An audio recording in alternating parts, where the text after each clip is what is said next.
Does life feel like you're in a cluster of you-know-whats? Are things changing faster than you can even keep tabs on? Are the things and the ways and the patterns and the behaviors of everyday life no longer working?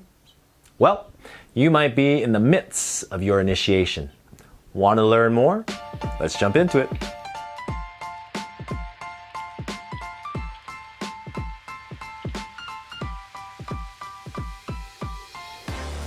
Welcome back, Adepts and Initiates. Go ahead and click on that subscribe button so you can stay in contact and communication with all the content on this channel.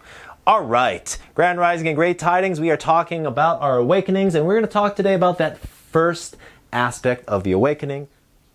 Now, the initiation phase is a really powerful and first aspect of the whole process of our awakenings. As we go into this phase, this is when the patterns of our past come into conflict with our present. Meaning the decisions that we've made, the behaviors, all those parts that we have created for ourselves, all of a sudden comes to a head. And that point of conflict or contact really largely depends upon what it is that we want in our lives. Often, as I mentioned before, this whole process of awakening is on a sliding scale of our ego, that identity that we have created to survive in this world, and our essence, the true presence of who we are that desires to thrive. Now, when we come into our awakening, generally speaking, we start here in a place of ego. Ego is not necessarily a negative thing. It is who we have created ourselves to be, the strategies and the tactics of how we've survived. And a lot of this usually comes in early childhood, ages up to 4 to 8 years of age. Those are the more formidable aspects where we create beliefs about who we are.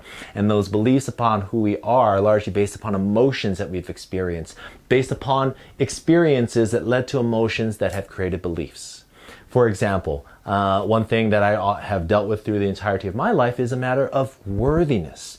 Am I worthy? Am I valuable? These concepts that are deeply embedded within my body. Growing up in a home where my parents were often arguing, that underlying tension was felt. I created a story around that, which was that I wasn't worthy, that I had nothing to offer, that I had nothing to contribute, that in fact, as long as I just kept my mouth shut, then things would be okay.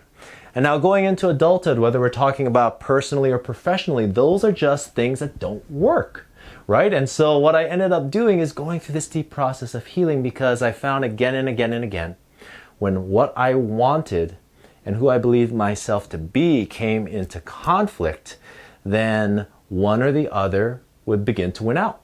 Now, when I chose into doing things differently, all of a sudden things massively changed. There was a radical shift in terms of not my own personal perspective, how I engaged the world around me. And this